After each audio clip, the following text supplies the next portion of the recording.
how are you students? Hope so you will be fine. Today our next topic is used to. For habitual sentence मतलब वो अल्फाज या वो जुमले जो हम आदतन करते हैं या आदत में शुमार किए जाते हैं, तो इसके लिए हम यूज़ टू इस्तेमाल करते हैं। यूज़ टू उर्दू में इसकी इंग्लिश तर्जमा जो है वो है माजी इस्तमरारी, यानी वो काम जो हम माजी में किया करते थे उसके लिए हम यूज़ टू इस्तेमाल करते हैं। तो यूज़ टू का इस्तेमाल आज हम आपको बताएंगे कि क्या करना है, कैसे है। फॉर एग्ज़ाम्पल इसकी जो सेंटेंस है इसका उर्दू में यूँ आता है, हम शाम को क्रिकेट खेला करते थे, मैं 5 वक्त की नमाज़ पढ़ा करता था, मैं अपने बाप के साथ दुकान पर जाया करता था। तो ये जो सेंटेंसेस मैंने बोले हैं, यानी इनके अंदर आपको हैबिट दिखाई देगी, यानी आदत दिखाई देगी। इसे हम हैबिचुअल सेंटेंस कहते हैं। और इसकी जब हम पॉजिटिव सेंटेंस में इंग्लिश करते हैं तो हम यूज़ टू का इस्तेमाल करते हैं। तो आज हमारा जो टॉपिक है वो यूज़ टू है कि at what time should we use to. तो use to is used for habitual sentence. First one is the sentence structure in affirmative sentence is subject, then we use to, then first form of verb, then object. For example, मैं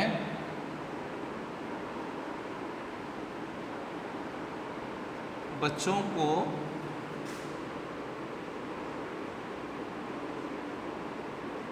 अंग्रेज़ी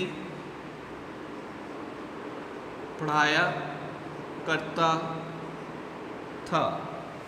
यानी ये माजी में मेरी आदत थी जो मैं मामूल से किया करता था, तो उसमें क्या आ रहा है कि पढ़ाया करता था, ये मेरी आदत थी। तो इसमें सब्जेक्ट है मैं, आई यूज़ टू, इसमें वर्ब आ रहा है पढ़ाया करता था, आई यूज़ टू टीच, मैं पढ़ाया करता था इंग्लिश टू स्टूडेंट्स, मैं बच्चों को अंग्रेज़ी पढ़ाया करता था।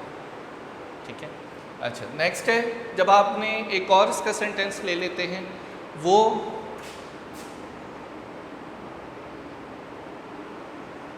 खत लिखा करता था। ठीक है, इसमें भी हैबिट है, माजी में वो काम जो आदतन वो करता होगा, 8 दिन बाद, 10 दिन बाद, 2 दिन बाद, 4 दिन बाद, महीने बाद, यानी उसकी आदत थी कि वो हर हफ्ते, हर 15 दिन यानी फोर्टनाइट में या मंथ में एक दफ़ा ख़त लिखता था। तो उसके इंग्लिश में हम ही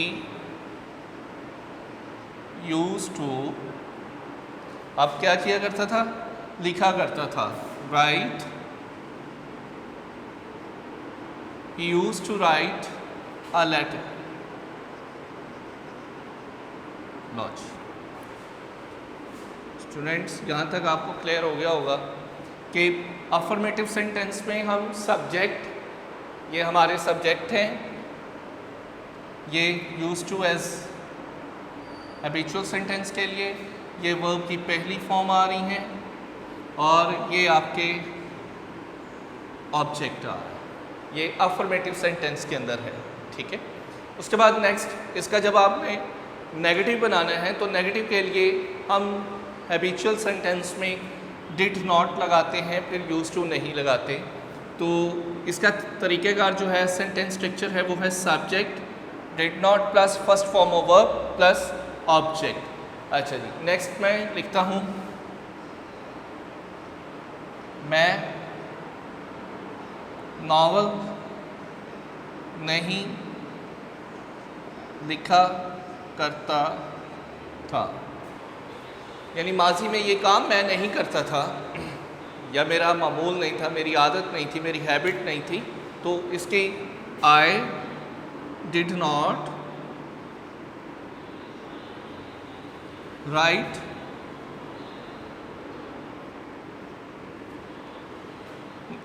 नॉवल।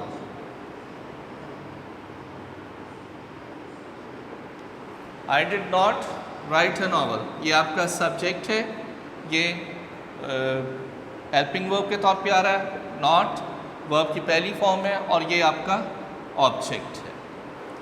तो ये नेगेटिव के लिए हम यूज़ करते हैं। उसके बाद एक और कर लेते हैं,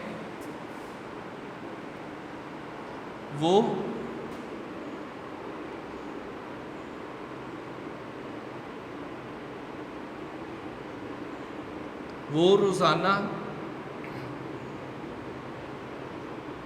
खाना नहीं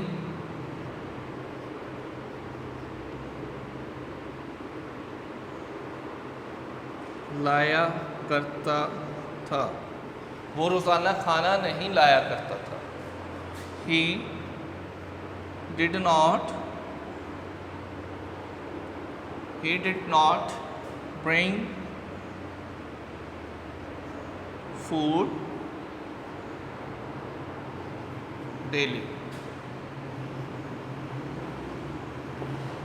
वो रोज़ाना खाना नहीं लाया करता था, तो ही सब्जेक्ट आ गया है, ये आपके सब्जेक्ट हैं, हेल्पिंग वर्ब हैं, ये नॉट एज एन एडवर्ब है और यहाँ पे नेगेटिव शो करने के लिए ये वर्ब की पहली फॉर्म आ रही है और ये आपके ऑब्जेक्ट, ये आपका नेगेटिव का तरीका है। उसके बाद जब आपने इसका इंट्रोगेटिव बनाना है तो इंट्रोगेटिव में भी वही तरीका है कि आपने हेल्पिंग वर्ब डिड को शुरू में लिखना है, फिर आगे सब्जेक्ट है, फिर आगे वर्ब की पहली फॉर्म में, देन ऑब्जेक्ट है और आखिर में क्वेश्चन मार्क भी आता है। इस चीज़ को आपने फोकस करना होगा। अब क्वेश्चन मतलब क्या हम आँख मचोली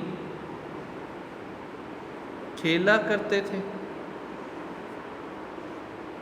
क्या हम आँख मचोली खेला करते थे? अच्छा, did we play, did we play, क्या हम खेला करते थे आँख मचोली, हाइड एंड सीक,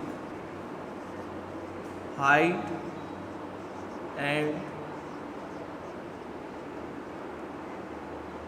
सीक, क्या हम आँख मचोली खेला करते थे?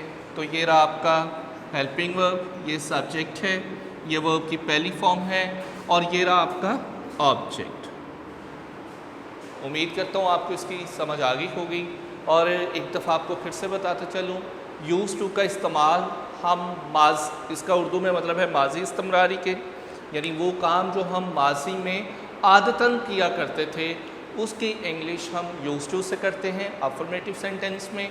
नेगेटिव में हम डिड नॉट फिर वर्ब की पहली फॉर्म लगाते हैं और इसी तरह इंट्रोगेटिव में हम क्वेश्चन मार्क एंड पे लगाते हैं। इंट्रोगेटिव में हेल्पिंग वर्ब डिड को शुरू में लिखते हैं और वर्ब की डिड को शुरू में लिखते हैं, फिर सब्जेक्ट और फिर वर्ब की पहली फॉर्म आती है। तो इस सेंटेंस काइंड को हम हैबिचुअल सेंटेंस कहते हैं। ठीक है, तो उम्मीद करता हूँ आपको इसकी समझ आ गई हो। अल्लाह हाफ़िज़।